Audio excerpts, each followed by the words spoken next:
Welcome into Better and Greener. Today we're breaking down the AFC East and the fantasy relevant players that you are looking for your draft. And if you want to know more about my picks and the Better and Green picks, you guys need to make sure you check out our draft guide over on bettergreen.com. That's better, BETTOR green.com. That way you guys can see our draft guide. Right now it's available for pre-order, 50% off. You can get it for $10 on our website. It's over 140 pages of the info that you need to dominate your drafts. And if you're having a live draft, you guys need to use draft kits. I personally use them for years.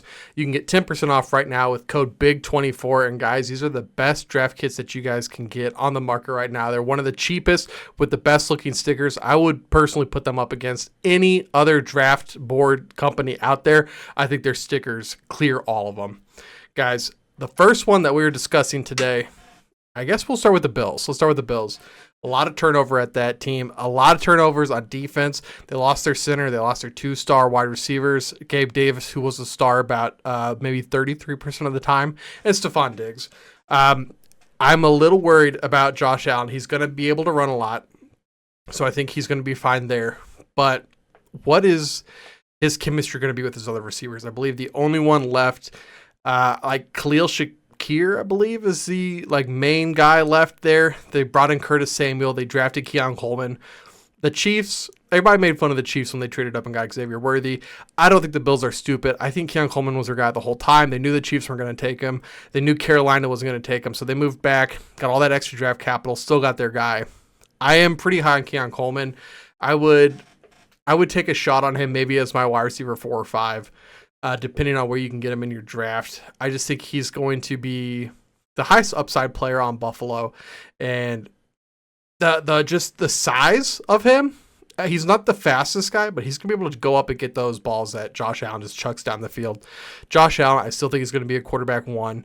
I just worry, kind of like we saw with Mahomes last year when his receivers weren't clicking. There's a lot of miscommunication and drop balls. And then Mahomes had his worst season, which was, I believe, quarterback 8. So, once again, I'm not saying Josh Allen isn't going to be a QB1. I'm just saying that the crazy stats that we've seen, drives might end a little earlier than we're used to seeing with him. But it also pushes up guys like Dalton Kincaid. Dalton Kincaid is clearly in my top 5 tight ends, maybe pushes top 3. I just think we saw he had great chemistry with Josh Allen towards the end of the season. He can go up and get those balls. He's a red zone target. Although he didn't have that many red zone touchdowns, I think that that's going to change a little more. I believe him and Dawson Knox will get their fair share of touchdowns in the red zone. James Cook also I'm pretty high on. I know I started out saying all these people I'm not very high on, or for these are the reasons to fade Buffalo. But James Cook, I just believe with all these departures that they had, they're going to have to pound the ball more. And I think James Cook showed last season that he's really freaking good. I think he's going to get more dump offs from Allen, and I believe he's just going to run like crazy, probably over 1,000 yards. I think James Cook is going to be a borderline running back 1 this year, and in a couple of the mocks I've done and underdog drafts, I've taken James Cook as my running back 1. I just think if you're going to fade the position, but you don't want to completely fade, you don't want to go total 0 RB, I think James Cook is a great later round RB1 that you can get. Heading over to Miami, there's Tua, who we saw last year, even though Tyreek was amazing. Waddle, he kind of struggled last year, and Tua was still not like one of the top 5 quarterbacks. I think that Tua is a great later round startable quarterback. I really do. I don't think that you need to go out and draft him early. I think you can load up and get Tua late, and you're okay. A lot of the quarterbacks this year, I feel like you can get late. He's one of the ones that I definitely wouldn't reach for. I would take him in a comfortable spot. Tyreek Hill,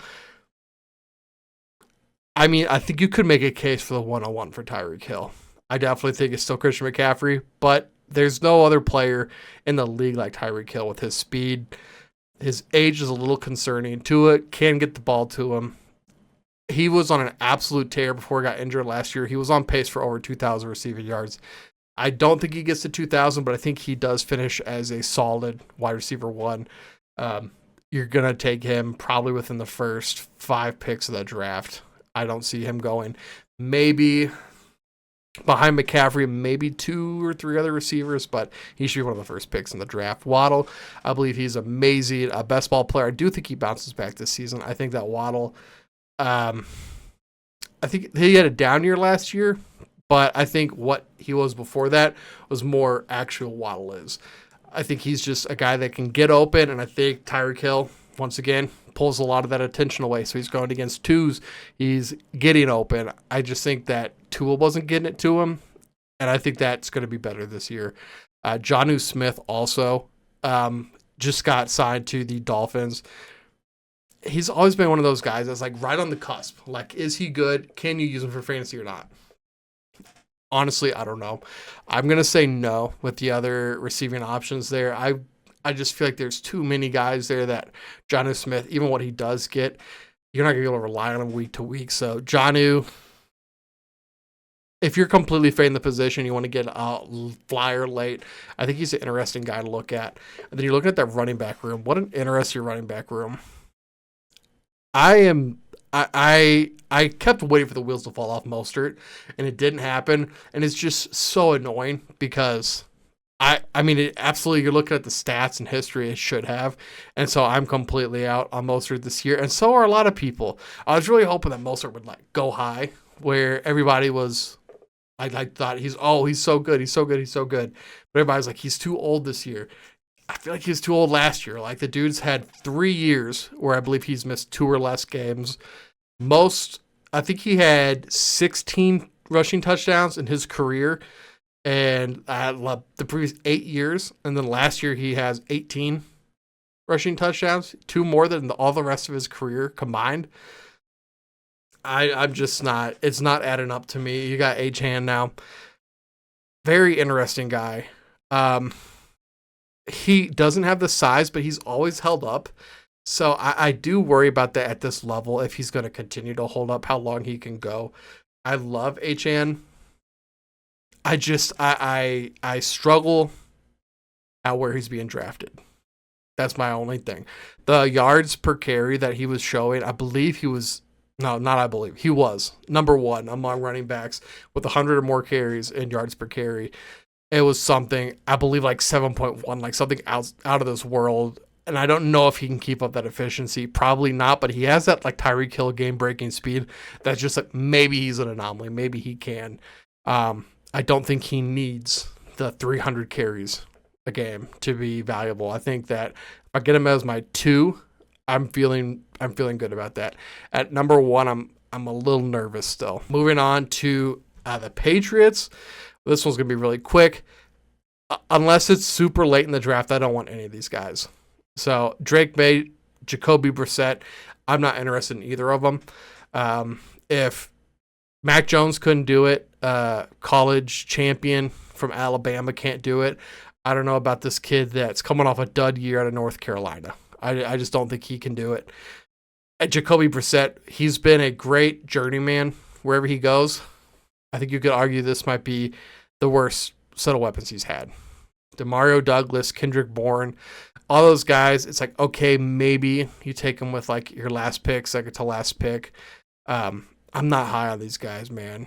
Ramondre Stevenson is the only guy that you can make a case for, but at the same time, I believe Stevenson's running behind PFF's 3rd worst offensive line.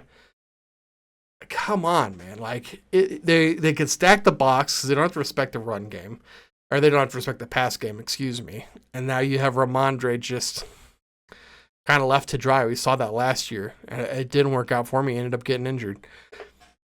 I don't know. I don't know about Ramondre either. If I could get him as like a flex or, RB4 or 5, fine. But there's no way I'm drafting him ahead of some of these other guys. I'd much rather wait and get somebody else down the line. And the final team, the New York Jets. Oh, wow. What a horrible way for last year to go for those guys.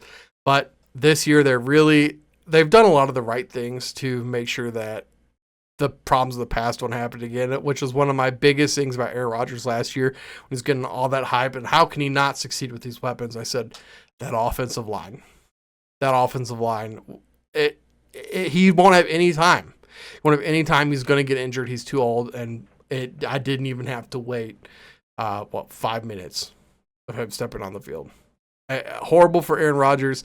And now he's missing, I believe it was like OTAs because he had a vacation plan to Egypt that he didn't think it would interfere with. Your vacation. Okay. Got it. I just don't think his mind is with fantasy football anymore. I really don't. I think that his mind is just gone. He wants to be a famous, popular superstar now, whatever. Aaron Rodgers, go do your thing, do your commercials. I just don't think that he's got that dog in him anymore. They just did everything they could this offseason to make sure that last year doesn't happen again. They went out, they got Tyron Smith, they got Morgan Moses, two of the top 10 rated offensive tackles in the league. Really beefed up the offensive line. They should get Elijah Vera Tucker back, which I think it helps Rodgers, but it also is going to help Garrett Wilson. I don't know if he's going to be a wide receiver one, probably with Rodgers. I just don't know physically where he's at right now. Garrett Wilson, I'd feel better with him as my 2. You kind of have to draft him as a 1, so he's kind of a guy I'm not having a lot of exposure with. But Breece Hall is a guy I think everybody's in on right now, and I think if you're not 100% in, that you're not as in as you should be. Even if you are 100%, I think you need to be more in to Breece Hall because the dude with this new offensive line, as good as he was last year, he's going to be outstanding with this offensive line. Possibly even dethrone Christian McCaffrey with how good he is. This line, people are going to underestimate just how good and how big of a difference it's going to make. Looking at Mike Williams, the dude can't stay healthy, and now he gets to play all his games at MetLife. MetLife that's known for like taking the souls of players. I don't. Maybe he makes it. He's not a guy I'm seeing a lot of exposure to. He's a good late round pick. If he's a bench spot player for you, then sure, go ahead. I don't see the harm in that. But he does concern me a little bit. If you like this video, please give us a thumbs up and subscribe so we know that you like the video. Also, guys, once again, if you haven't bought our draft guide yet, you need to go over bettergreen.com right now, BETTOR green.com. Get the guide. It's absolutely, you're not going to regret this purchase. A lot of the people that bought it said that it took their game to the next level.